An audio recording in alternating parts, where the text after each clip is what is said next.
Oh, hi, friends. How is everyone today? I hope you're all ready for some more Regency fun. Let's see, where did we leave off?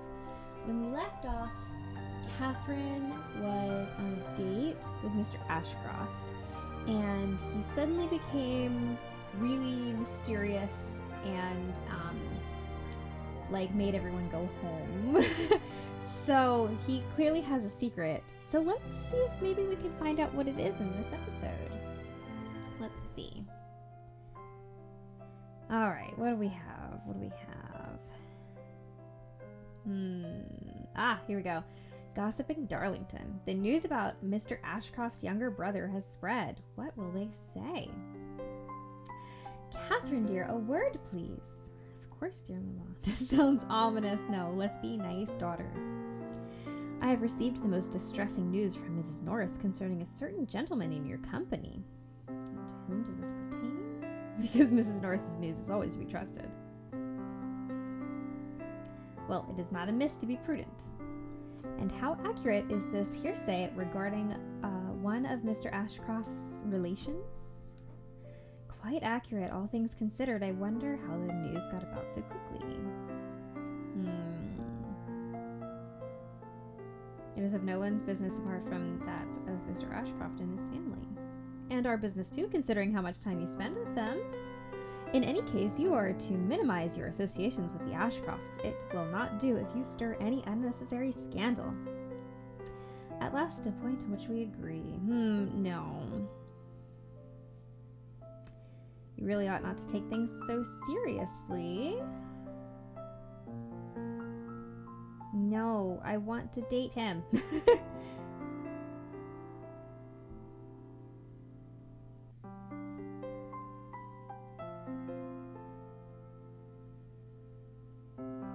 should not be referring to him as such when he is hardly deserving that title. I do pity poor Miss Ashcroft, such a sweet girl, so polite, if a little pale. Perhaps it would be permissible to continue your associations with her, though not with her brothers. What? I'm glad you have some sense of compassion. That is quite uncalled for. You do know I only wish the best for you and your future prospects. Wait.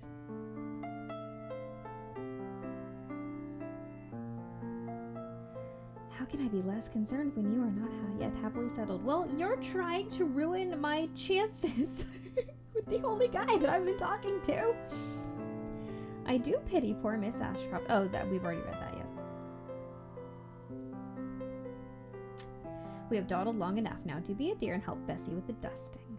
Okay, well, whatever. I will not be love and, sugar. Let's see if that's what it is. Nope.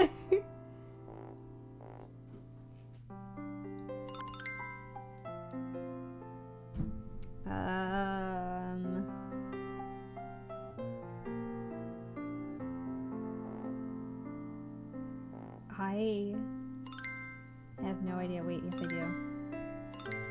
Whew. Okay. I was talking about this with somebody last week. I think it was Maggie, maybe. Saying, like, when I get on video and suddenly I'm forced to remember facts or quotes or something like that, my brain just, like, turns to mush. And, like, nothing is going on in here. Like, there's literally nothing going on in here. And I'm just like, I don't know what words are. Okay. Tidy the house. Mama has asked you to help Bessie tidy the house and sort through any unwanted items. And we'll see a kitty cat. You find a small box of old clothing you have outgrown and must have missed when you cleared your wardrobe in the past. This clothing is still of good quality and would be ashamed to throw it all out. Perhaps I'll see if any of the girls at Lambton Hall might like these. Perhaps I'll see if Lettuce might like these. She could wear them for her adventures. Should we give them to the children at the school or our best friend's sister? I feel like the school children would need it. Suddenly you feel a slight nudging at your feet. Lord Fat Cat had somehow followed you, and he very much approves of your generosity. Oh, thank you, Lord Fat Cat. Lord Fat Cat decides to reward your kind nature with some kindness of his own. He tilts his head towards his feet, his movements refined and lordly. Indeed, you discover that he has brought you something, a very pretty piece of lace. It is a little dusty, but apart from that, it is in fairly good condition. How thoughtful of you. Lord Fat Cat, I think I will fashion something out of your gift. Lord Fat Cat nods in approval. He is looking forward to your creation. With a final purr, Lord Fat Cat turns and leaves you to your task. Oh, so cute. Oh my gosh. I do not think I ever opened a book in my life which had not something to say upon a woman's inconstancy. Songs and proverbs all talk of women's fickleness, but perhaps you will say these were all written by men. Got that one. All right. Man, we're doing great. We've got 40 on everything. Gossiping Darlington. The news about Mr. Ashcroft's younger brother has spread. What will they say? Oh, it's going to be Mrs. Norris. Oh boy. Here we go. Wait.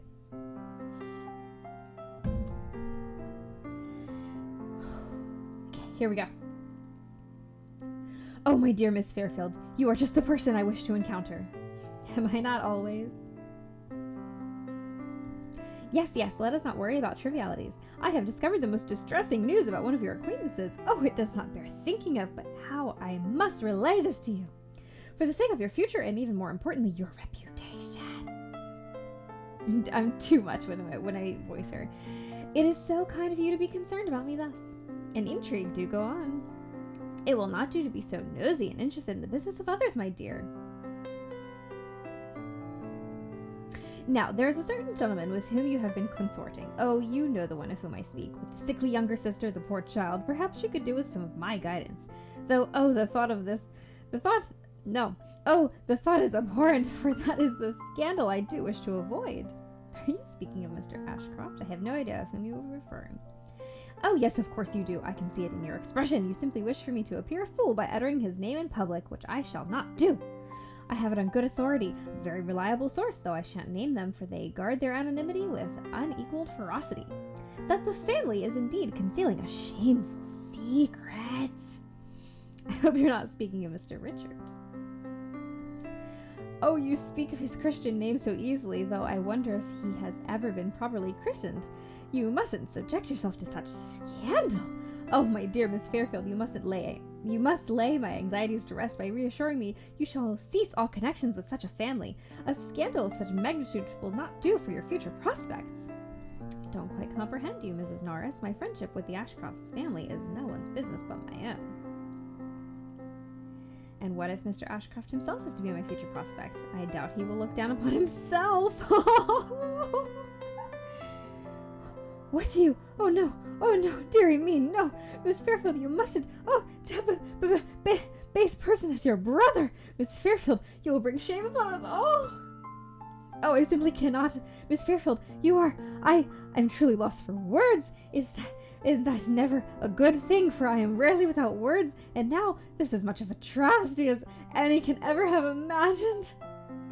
Mrs. Norris leaves you to your business and is very clearly troubled by your conversation. I'm glad I prepared for that one. All right.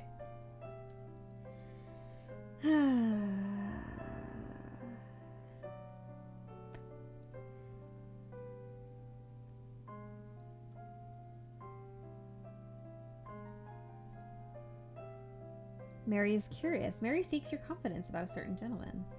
Maybe this is about them too. You and Mary are enjoying some light reading together when she closes her book and addresses you.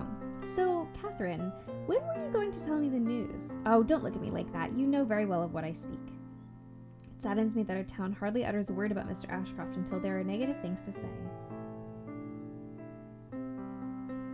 And such is the case everywhere. It is quite unfortunate that there is such a scandal surrounding the family, but as far as such things go, I suppose Mr. Ashcroft's is quite mild. I know many will think differently. Goodness me, I'm sure Mrs. Norris has accosted you by now, but Mr. Ashcroft played no part in his father's indiscretion and should not be punished thus. That is so true. Wow, I'm so glad that our best friend has a good head on her shoulders. But anyone who associates with them will all be indirectly tainted. At last, it is so refreshing to hear a fair and just opinion. Yet another reason you keep me around, I'm sure. Oh, she's so sweet.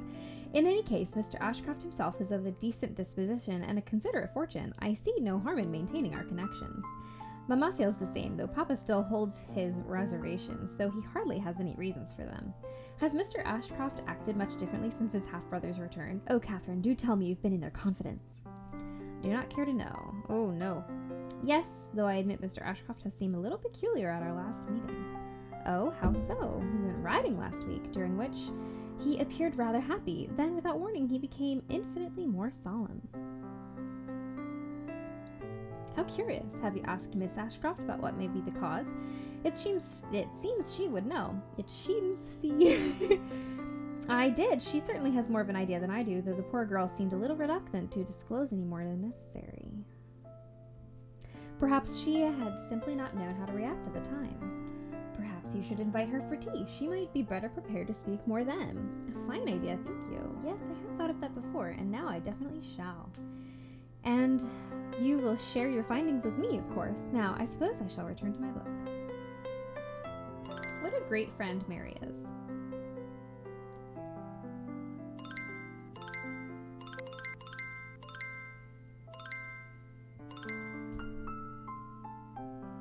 All right.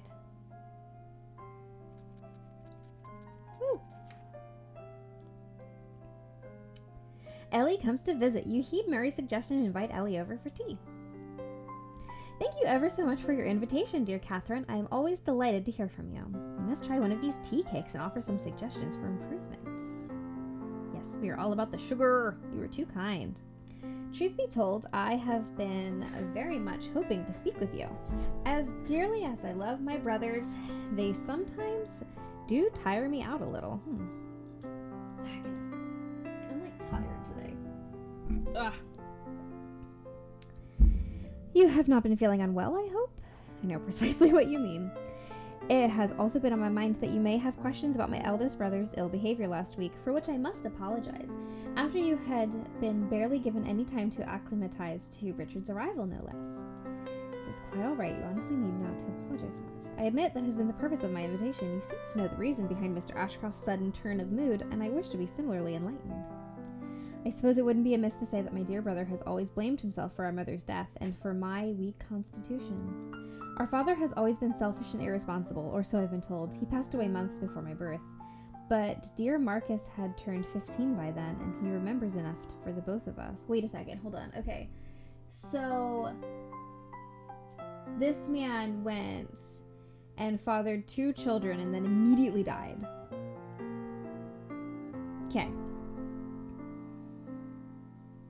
Also, Mr. Ashcroft's name is Marcus? How did I not realize that? I knew he had a first name, I just did not realize what it was. Okay, so he's 15 years older than Ellie. And that would make him, if she's like 15, that makes him like 30. And so Richard is probably like 16, and that's why he's away at school. Okay, things are starting to make sense. Okay, when our father died, he left instructions in his will to provide for Richard. Until then, no one had known of his existence or his lineage. Oh, interesting. Okay, so this man dies, and then the whole family finds out that there's another child almost the same age as their new child. Wow, crazy. Okay. Marcus once told me he'd always been suspicious about the sudden interest in the baby Richard, but they had simply been speculations. Marcus says our mother had always known about father's transgressions, but she was kind and gentle and spoke nothing of it. But Marcus, he would not be appeased. On the single occasion when he relayed our history to me, he had been in more anguish than I can remember. He stormed off in a rage. I have never seen my dear brother lose his temper, but the pain in his eyes as he described the scenario to me spoke words about why he has always been so restrained. In his anger and grief, dear Marcus became uninhibited. He disappeared for almost 2 months, during which he made some acquaintances about which he remains ashamed and regretful. No one really knows what happened after his departure. My mother took ill. Some say she slipped and fell in an attempt to speak sense to my brother, while others swear that she collapsed from a fever. When Marcus finally returned to Thornley, I had been brought into the world, but as an orphan. For many weeks afterwards, no one was sure of my fate either. I was small and frail and almost lost to him. I cannot imagine what my poor brother had to endure. Sometimes I think my illnesses continue to remind him of his failings, as both a son and a brother. Whoa. Okay, just got some little chills there. So this poor kid, he's like 15, maybe like almost 16 at this point. And he goes off like anyone whose family has just like turned to shambles, and then comes back and his mom has died, his dad has died, he has an illegitimate brother, and his sister is super sickly, and she's also an infant. Okay, so he's gone through a lot. All right.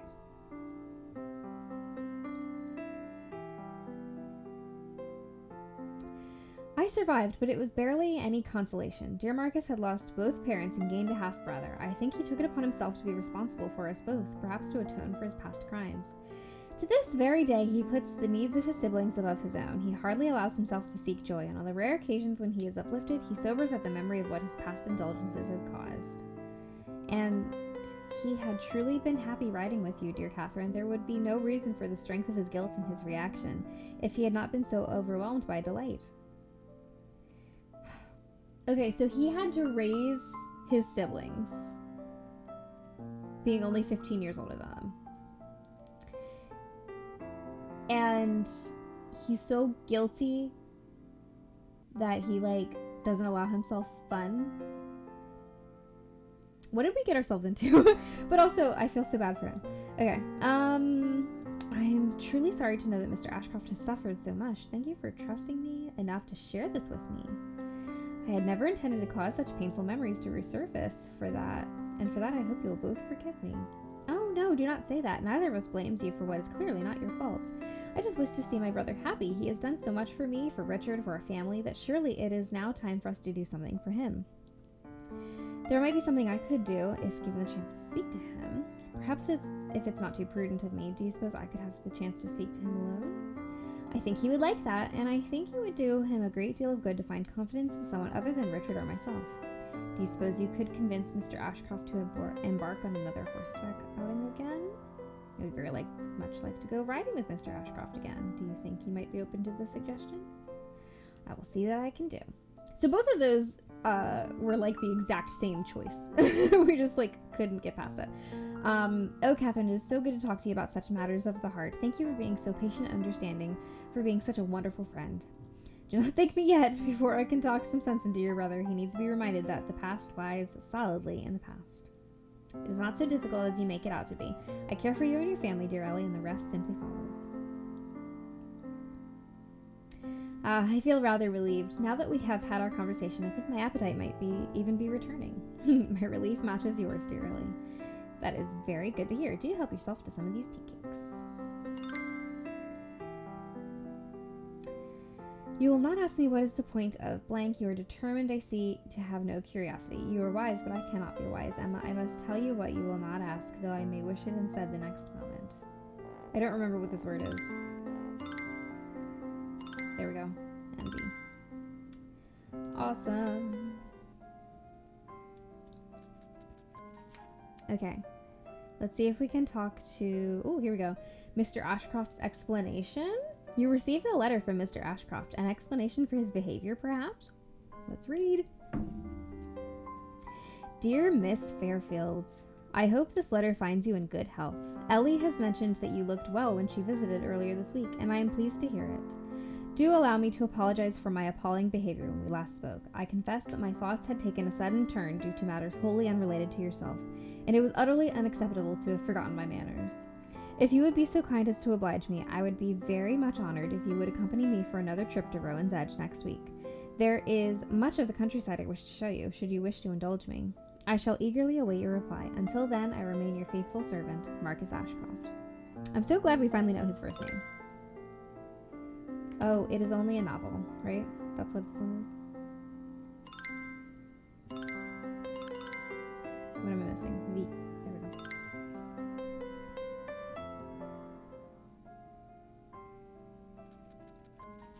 Okay. Here we go. Returning to Rowan's Edge, Mr. Ashcroft seems to want to make amends. Yay! Miss Fairfield, I am delighted to see you. You are looking very well today. As are you, Mr. Ashcroft.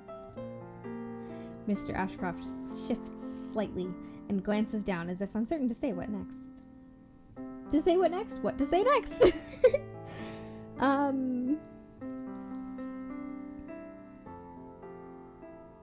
Let's see what each of these does.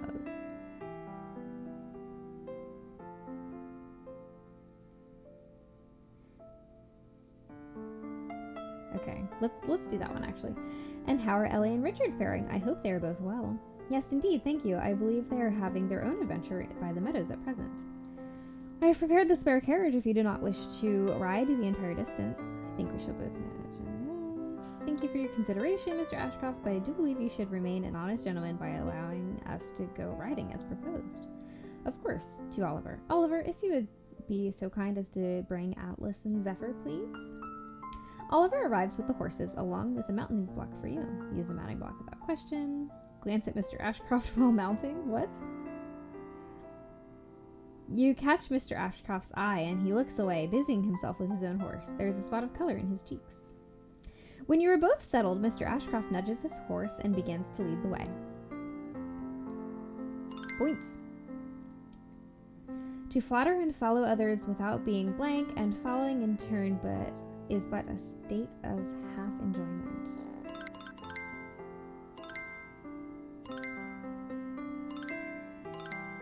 There we go.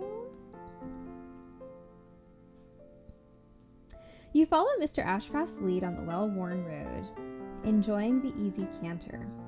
Your mare appears to know this path well, and you suspect she would find the way even without your guidance. Although there is no chance for conversation, Mr. Ashcroft remains close by your side, adjusting his rhythm to match yours. You keenly sense his presence and his awareness of yours. As you continue onto a less traveled path, you allow yourself to enjoy the freedom of movement, the world at your fingertips. You realize that you and your riding partner have eased into a comfortable companionship. Smile to yourself at your discovery. Keep your thoughts and feelings to yourself. Observe Mr. Ashcroft's countenance. Mr. Ashcroft appears to be a great deal more relaxed. He catches your gaze and holds it for a few heartbeats before looking away, a smile on his lips. I think we're flirting. Soon you approach a shallow stream that appears it could be crossed, though it may leave your shoes and the bottom of your skirts a little muddy. Mr. Ashcroft halts at the bank and turns to face you. Do forgive me, I'm so accustomed to this route that I've forgotten about this particular crossing, which you might not find so palatable. I'm sorry to have been so inconsiderate, but do let us take another path. Thank you, Mr. Ashcroft, that would be much appreciated. Perhaps you think too little of me if you suppose I shall be deterred by the prospect of a little mud. If Zephyr has no objections, then neither shall I. There is no such need, Mr. Ashcroft, and this is clearly the most direct path. Come, let us make our crossing. Looking a little dazed, Mr. Ashcroft urges his mount to cross the stream. You follow and soon find that the water does indeed reach above your shoes and almost touches your knees. Wait. My opinion of you is quite the contrary. Yeah.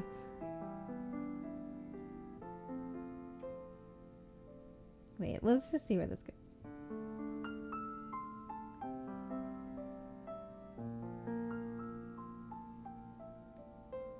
So terribly sorry to have ruined your shoes and dress, Miss Fairfield. I shall replace them if you would allow me. Do not be silly, Mr. Ashcroft. A bit of sun and they'll be dried in no time. Well then, I do hope you'll forgive my bit of silliness. This bit of silliness.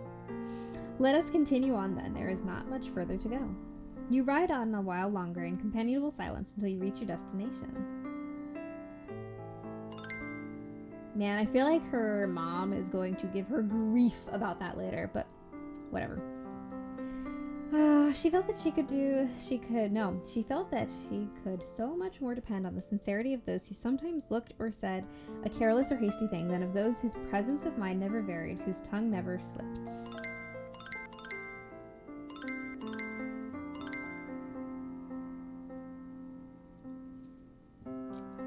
The cliffs situated at the skirts of Rowan's Edge are a somewhat familiar sight from your last visit, but they still present you with a great deal of novelty. Mr. Ashcroft dismounts in one fluid movement before he comes to assist you. Allow his assistance. Mr. Ashcroft takes your gloved hand in his as you step off the horse. Once you are steady on your feet, Mr. Ashcroft begins to loosen the horse's girdles. Loosen Zephyr's girdle. Mr. Ashcroft's initial surprise melts into admiration and respect. Before allowing the horses to graze, Mr. Ashcroft withdraws a large folded bundle from his saddlebag. He opens it, revealing an assortment of cakes and 2 silver flasks, and sets them aside as he airs the cloth and uses it to cover the ground. I know this is a little impromptu and lacks the proper china, but I would be most honored if you would care to join me for some tea. Wow, that would make more sense if he was on the screen right now. On the contrary, I think this is a rather splendid arrangement. You are full of surprises, Mr. Ashcroft. No less than you are. Mr. Ashcroft hands you your tea in its warm flask and offers you a choice of cakes. Soon you are both sipping and eating in quiet contentment. I hadn't realized how hungry the riding has made me until now. I see that you have put quite some thought into this. Since Ellie has had a hand in I dare say this is absolutely lovely, Mr. Ashcroft, and you have had my tea prepared to my preference, too. I am pleased it is to your liking.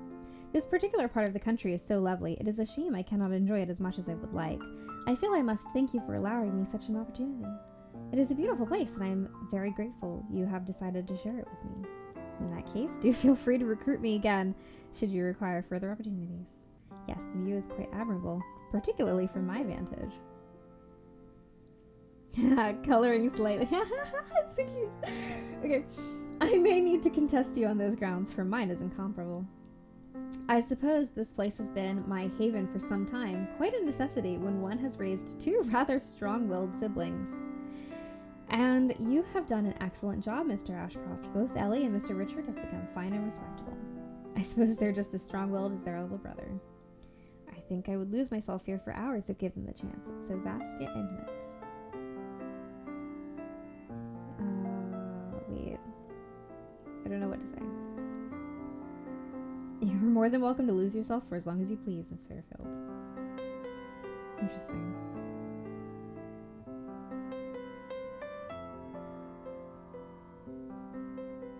Whatever. They all ended the same way. You finish off your tea and cake as the sun envelops you in its warmth. Not too far away, the horses lie happily in the meadow. Aw, so cute. Would you perhaps like to join me for a walk? I would like to show you some of these surrounding areas if you were so inclined to see them. Yes, of course I'd be delighted to. Perhaps in a little while. Mr. Ashcroft rises, then offers you his hand yet again, this time to your ungloved ones. Oh, we're touching. Sorry. His grip is firm yet gentle, and you feel the lingering warmth of his hands before he releases it. This is probably the most intimate that this game will ever get, considering this is the Regency era. the ungloved hand. The woodland around you is lush with colors and scents of late spring. Mr. Ashcroft walks alongside you, appearing to be more relaxed and content than you have ever seen him. You have made some progress into the woods before he finally speaks. Miss Fairfield, please allow me to express my sincerest apologies for my behavior last week. Know that I have never intended to upset or offend you, though I may have succeeded in doing both. You need not mention it again, Mr. Ashcroft. I was very touched by your letter, and there remains nothing to be forgiven.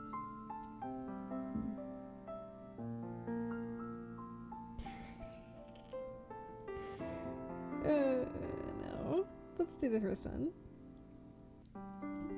I know it is no excuse, but there is a cause, and it is that, well, it is, he swallows with some difficulty. It pains me greatly to admit it, but I have not always been a good brother, or indeed a good man. During certain times in my youth, I resembled my father far more than I wish I had. Many years ago, when my siblings needed me the most, I was indulging my own fancies. It took me far too long to realize my mistake, but once I did, I resolved to never forsake my siblings again. I am ashamed of my past behavior, and although you are in no way responsible for my reaction, our pleasant time together made me feel liberal and carefree. It reminded me of a time when I would much rather forget. Hastily, as if catching himself. But that is not to say I do not enjoy your company, or that I find our acquaintance unbecoming. My behavior was reprehensible, and entirely my fault. Silently place a hand on his arm. I understand your reasons, and I do not begrudge you for your actions, for I know you had not wished to cause any harm. It is quite all right. If anything, your devotion to your family is to be commended.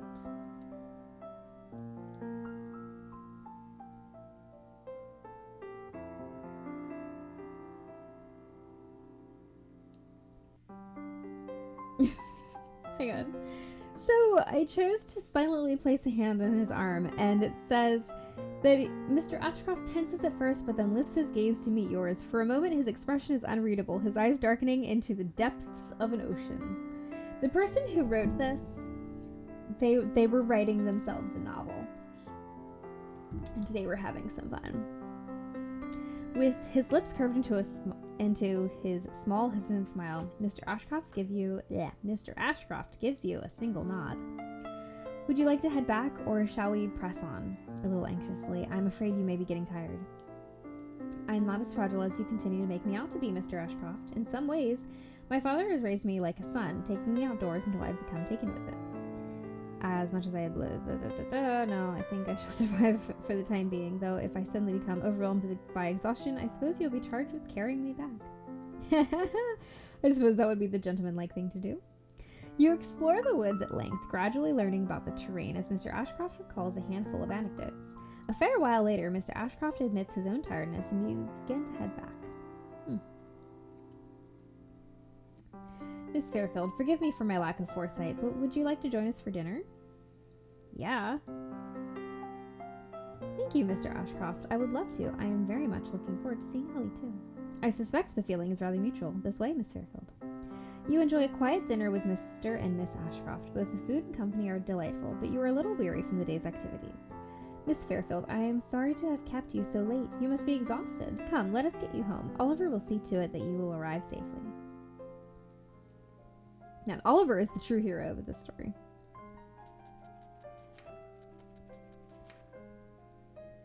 Okay. Ooh, Mr. Worthington inquires. It seems that even Mr. Worthington is not immune to curiosity. Oops, wait. Mr. Worthington, how lovely of you to call. Will Mrs. Worthington not be joining us? Not today, I'm afraid. Mrs. Worthington is attending to a last-minute drapery emergency. She is quite adamant that for the next month's ball to be perfect. I'm sure her efforts will be much appreciated and admired. Catherine and I are both looking forward to the ball. I do hope it will be quite to your tastes. It has been an age since we have hosted a ball, and much has changed. Much, but not all. I'm sure the ladies will be looking for husbands and men a way to avoid their wives. Mr. Worthington, you need not be so anxious. I'm sure your ball will be splendid. Thank you, dear Miss Fairfield. We shall strive not to disappoint. I have been meaning to ask Miss Fairfield for your opinion about a certain gentleman. You are well acquainted with Mr. Marcus Ashcroft, are you not? Indeed I am. I do hope you are not here to inquire about any private business of his family. I know him, but only due to his... No, we are acquainted, yes. Mr. Ashcroft and I have been introduced since my arrival, but we have not developed that acquaintance. I thought you might be able to shed a little light on his character, particularly given his delicate situation. He may be a little aloof at first, but Mr. Ashcroft has a warm and gentle heart and cares much for his family. This delicate situation of which you speak happens to include some of the people dearest to me. He is a good and honorable man, Mr. Worthington. I think you would like him. That is very good to hear. You see, I've been wondering if I should invite Mr. Ashcroft and his family to the ball. The invitation would not be as forthright or personal as a private dinner, and allows him to decline without causing any offense. I have wished to form a better acquaintance with Mr. Ashcroft, and your good opinion of him has settled the matter. I'm very pleased to hear it. Now, I have also been charged with the task of inquiring about the types of dances that have become fashionable. As you can imagine, Mrs. Worthington is taking the role of host quite seriously. Okay. Looks like we're going to a ball with Mr. Ashcroft. A dinner invitation from the Ashcrofts. Marcus Ashcroft. Dear Miss Fairfield, I hope you are in good spirits and have had a chance to rest since our expedition last week. Ellie is in great awe of your constitution to have endured such a while on horseback, and she sends her praises and admiration. I think she has become a great deal stronger over the past year. The abundance of fresh air and even your shopping excursions have served her well. For providing her with such fine example and for accompanying her in those outings, I wish to extend my deepest gratitude. If you are not otherwise engaged Thursday next, we would be delighted if you could join us for dinner. Yours, etc., Marcus Ashcroft. Let's go! Dinner with the Ashcrofts. You have accepted Mr. Ashcroft's invitation to dinner. Yeah. Let's go. Catherine, it is so wonderful to see you. Hold both Ellie's hands in greeting, kiss Ellie's cheek. Yes, it feels like it's been quite a while. Miss Fairfield, I see you have been compelled back here at last. It is lovely to see you again, Mr. Richard. I am not one to decline such a tempting offer of such fine company. Miss Fairfield. Oh, look, he's smiling. He's usually frowning. Well, brother, let's not keep the ladies waiting. I, for one, am positively famished. Shall we? You enter the dining room, which seems to have brightened since your previous visit. Dinner is served. The chicken soup is flavorsome without being overwhelming. It is quite delectable. I love it when my soup is flavorsome. I did not imagine any soup could be so lovely and balanced, but alas, here we are. Oh my god, I love this. I confess, I constantly feel rather spoilt by these meals. I hope Mrs. Nancy hasn't gone to too much trouble. Sip away in silence. Just let's talk about the soup. Mrs. Nancy is rather spectacular with her creations. I'm happy you enjoy them. My brother has received an invitation to attend a ball held by Mr. Worthington. You are friends, are you not, Catherine? Indeed we are. Mr. Worthington was one of my father's oldest and dearest friends, and I have known him all my life. Ah, so he's extended an invitation after all. I had begun to wonder. Why, Ellie, do you suppose I lack the... no. I would so love to attend, but alas, the invitation was only for my brothers. Your time will come soon. Once you have debuted, you will have to contend with many such invitations. Do not be disheartened, dear Ellie. Mr. Worthington was only acting within decorum. It would be impolite of him to invite a young lady who has not yet debuted. I suppose you're correct, Catherine. I've been trying to reassure you thus all week, dear Ellie, but it seems you hold a much higher regard for Miss Fairfield's opinion. Oh, sister, how I am wounded. Do not tease, Richard. Your lavish reassurances are much more inclined to cease my complaints, though it is rather unfair that you are to attend while I am to remain at home. Ellie, it is not particularly ladylike to be so affected, no. Worry not, dear Miss Ashcroft, for I will return with a report for you. I remember being in your position not so long ago. It was rather nice to have an evening alone to do as I pleased. Yes, or perhaps I shall play the pianoforte as much and as loudly as my heart desires. You smile gently and glance up, only to meet Mr. Ashcroft's gaze. For a moment his eyes darken into something indistinguishable before they soften and hold yours. Well, I am quite glad we have Miss Fairfield here to appease you, one way or the other. Oh, do not gloat that you will be attending. It might drive the ladies away. I doubt my gloating will be the thing to repel respectable company. Oh. Mr. Ashcroft's gentle expression hardens at Mr. Richard's words, and you catch his slight flinch. Right now, it appears your broodiness will do the repelling for you. I would like the carefree Mr. Richard to resume his presence, please. You are so much more than your background, Mr. Richard. If anyone thinks otherwise, they'll no longer be a friend of mine. Thank you, Miss Fairfield. Once again, you catch Mr. Ashcroft's gaze. He looks at you in the way he has before, with all the intensity of his piercing blue eyes. Look away in a hurry, swallow nervously, give him a small nod. Mr. Ashcroft smiles softly and returns your nod. Oh, Catherine, I was wondering if you might tell me a little about your propensity for horse riding. I would be very happy if I could be half as skilled as you are. You get on and you sit there. You do more than that, but still. My dear sister, if you do ask questions at the most inopportune times. You've lost me completely, dear brother, but if it bothers you so, perhaps Catherine and I will save that discussion for the drawing room. Oh, dear Ellie, you really are precious, isn't she, Mr. Ashcroft? She is indeed. The rest of the dinner is more subdued, as is your later conversation with Ellie in the drawing room. Did I make a mistake there? I don't know. Let's see how we're doing. We are very amiable, pretty gentle, pretty compassionate, sort of sensible, and somewhat witty.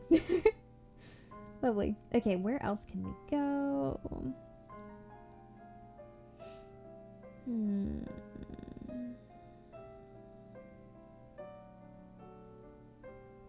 Earlwood stuff, park, Worthington Ball. Mr. Worthington's ball has been the talk of the town for some time. I think this might be the one with the Ashcrofts. Mrs. and Miss Fairfield, it is such a delight to receive you at Casterbridge Court tonight. My, Mrs. Worthington, you have really extended yourself. Everything looks simply marvelous.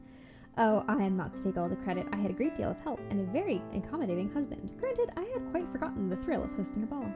And Miss Fairfield, how splendid you are today. What a fine dress and what lovely curls. Thank you, Mrs. Worthington. After all, I could not allow myself to attend your ball looking anything less than the very best. I have nothing compared to you, Mrs. Worthington. Your dress is simply stunning and bestows you with such elegance. It's complimentary. Ah, you flatter me so. Do help yourselves to any refreshments. Quite a few of our friends have already arrived, so you may wish to seek them out. Thank you for your hospitality, Mrs. Worthington. You are most kind. I'm not seeing our friends, so maybe this is the wrong ball. For what do we live but to make sport for our and to laugh at them in turn? I think it's neighbors.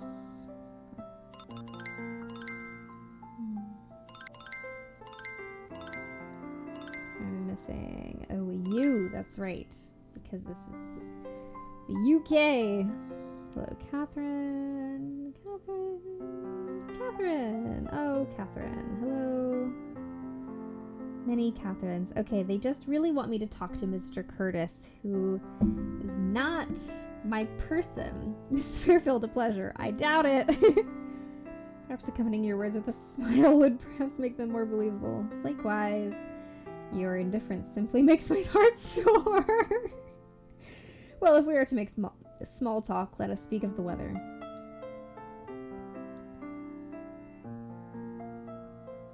Oh my gosh.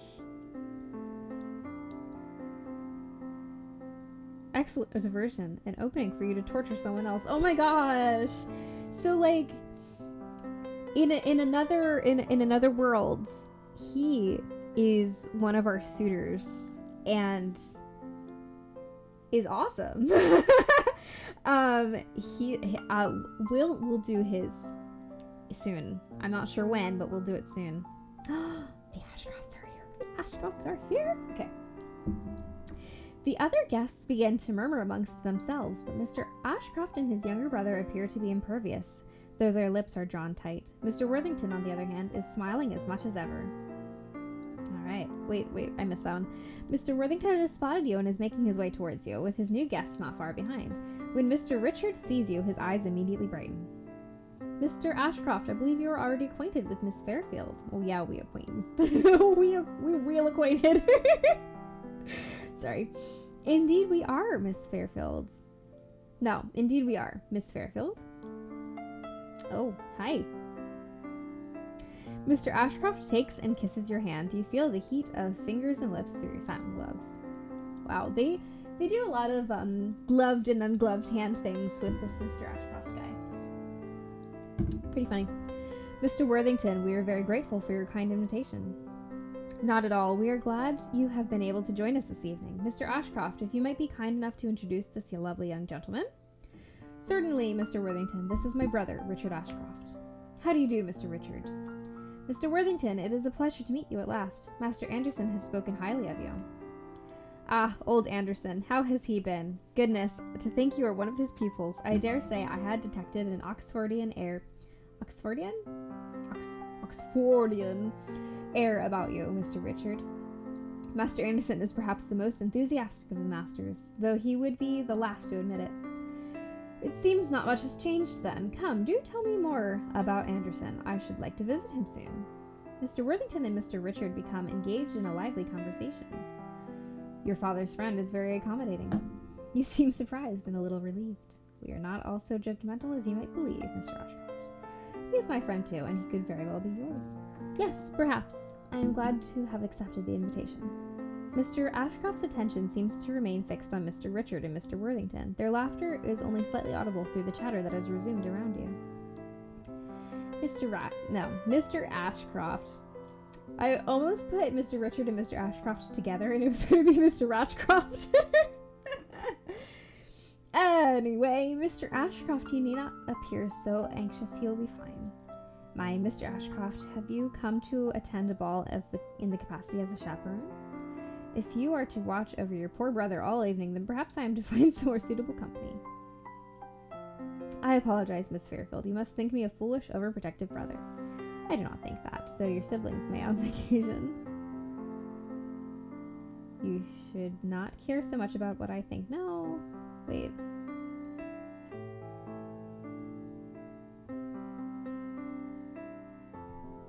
Oh, have you been sharing secrets with my dear sister?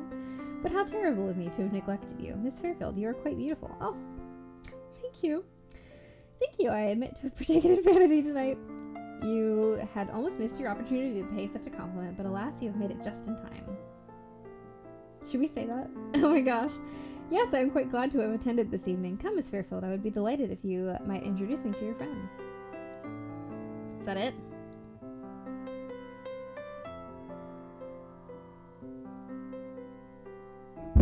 Mr. Worthington and Mr. Ashcroft appear to be engaged in conversation, while Mr. Richard listens on with a bemused expression.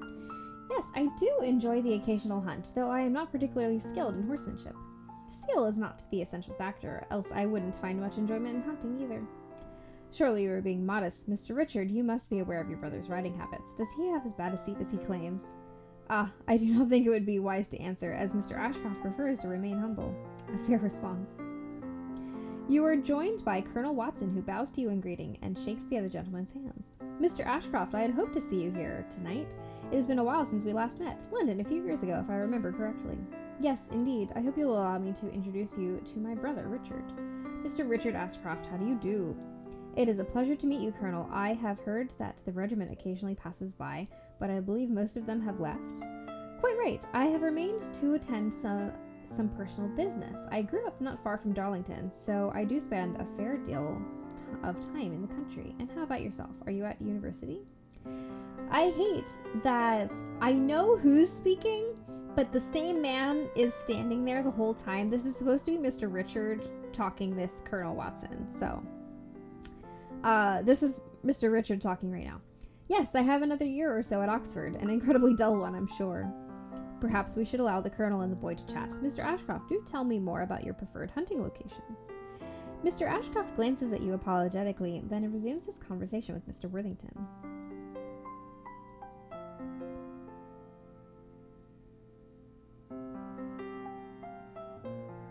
Can I not touch Richard? Guess not. Okay.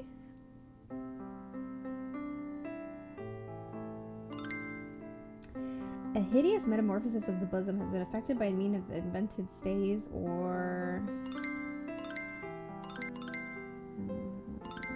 corsets.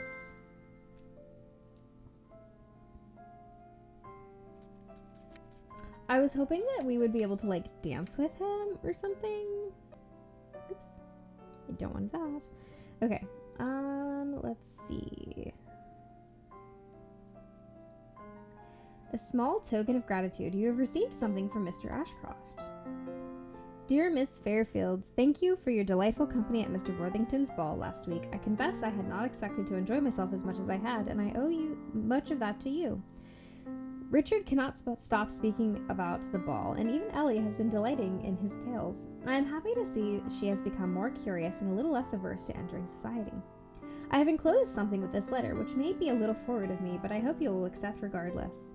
I know very well that presenting my gift in the guise of my dear sister will not fool you.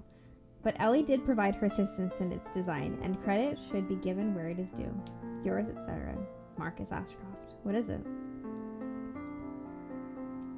Within the folds of the letter lies a small silver hairpin. It is simple enough for everyday wear, but would be an elegant addition for evening occasions.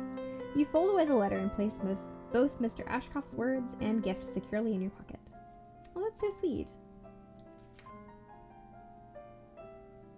Okay. That looks like Oliver, so let's do that one. An errand for Mama. Mama has entreated you to head into town to fetch some thread. As you leave for town,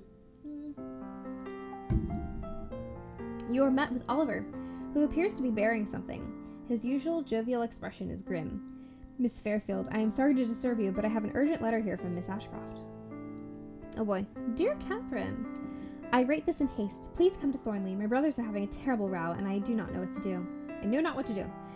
Please come in haste, Ellie. You put down the letter. Oliver looks at you expectantly.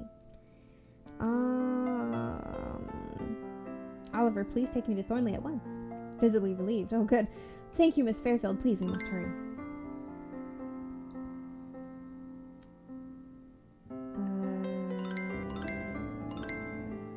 book. Yeah. Okay. Upon arriving at Thornley, you are immediately led through unfamiliar quarters. You arrive at a closed door, behind which you can hear fierce shouting. Ellie paces outside and instantly comes to greet you.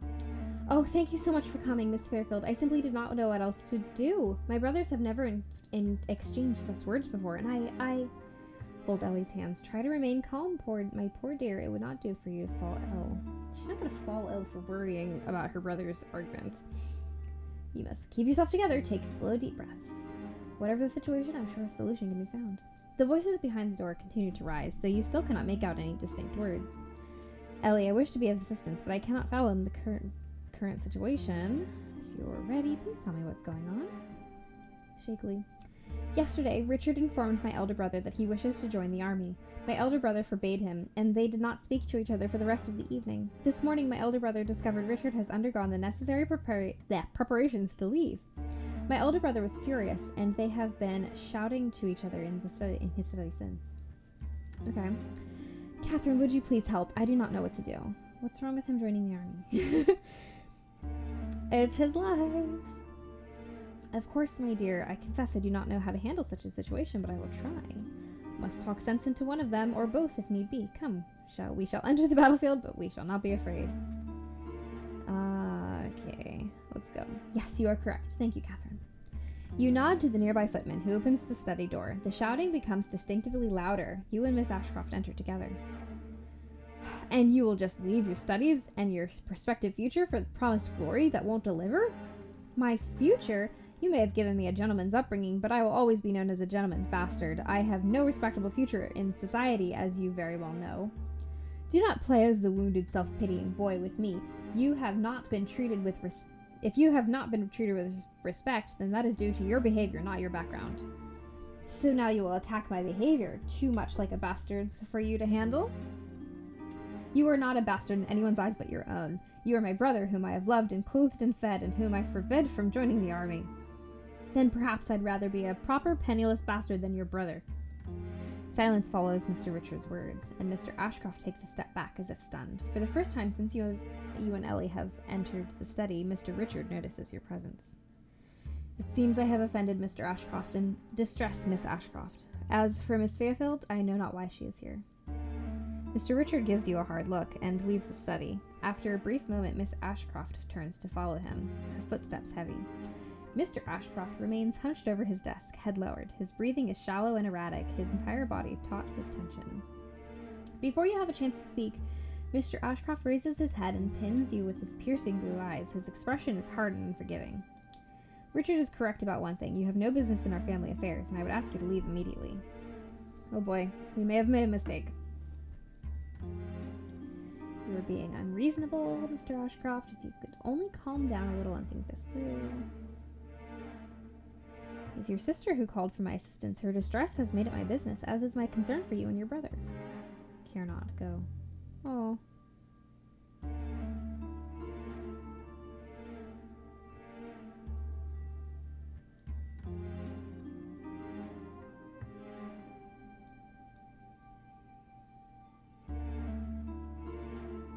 Okay, so I think everything kind of gives the same end. As you reach the door, you hear Mr. Ashcroft's voice behind you, tinged with steel. You orchestrated this from the beginning. That is why you were so insistent on our attending Mr. Worthington's ball. You knew Colonel Watson would be present, and you wished for him to meet Richard. You were ashamed of my family and the people I love. You thought you could protect your own reputation and remove the problem by disposing of my brother and placing him in danger. I had thought, but it matters not. You are no different from the other women. Who's the other woman? Farewell, Miss Fairfield. You are no longer welcome at Thornley. But I did nothing. I did nothing. What? A letter to Mr. Ashcroft. You must pen a letter to Mr. Ashcroft and reply to his accusations. Yeah, come on. You sit down to pen a letter to Mr. Ashcroft. Dear Mr. Ashcroft, I understand you do not wish to hear from me, but I shall be heard nonetheless. I wish to begin by reiterating how much I value your entire family. Okay, which one?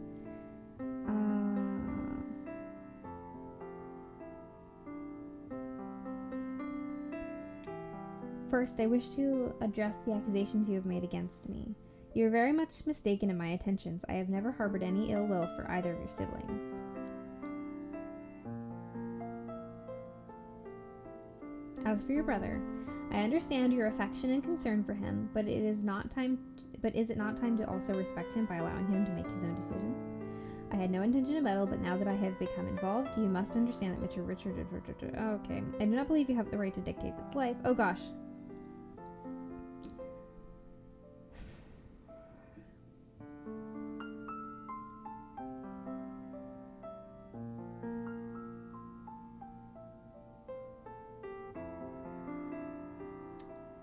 Oh, boy. Okay. They're gonna make me choose between these ones.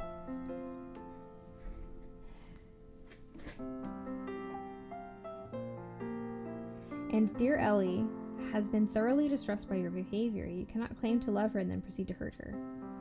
Dear Ellie cares for you both a great deal. Do not allow your anger to cause her any more harm. Please do not disregard my words and think upon them carefully. I am thinking of your family during this difficult time. Yours, Catherine Fairfield. Oh boy. Whoops. His colds, blank, his ceremonious grace were worse than anything. I'm not sure. Tennis.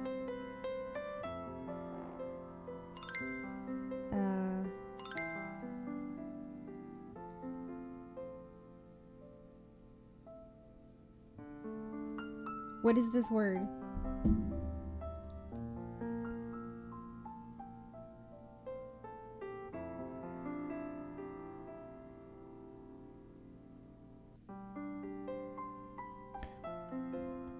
This is where it doesn't come in handy to be pre-recording these and not live, because somebody could be helping me with this. Oh, it's politeness. It's politeness. It's politeness. Oh my gosh.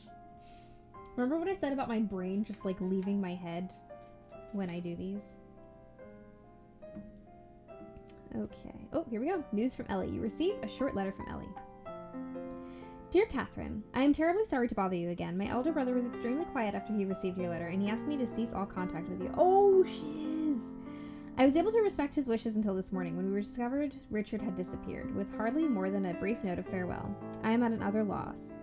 Catherine, I simply do not know what could be done. Yours, Ellie. Oh boy. Hairbreadth missings of happiness look like the blank of fortune.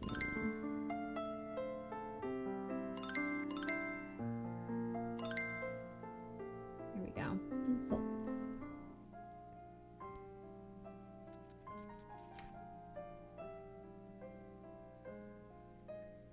Wow. So I think we have to put this family back together. Goodness.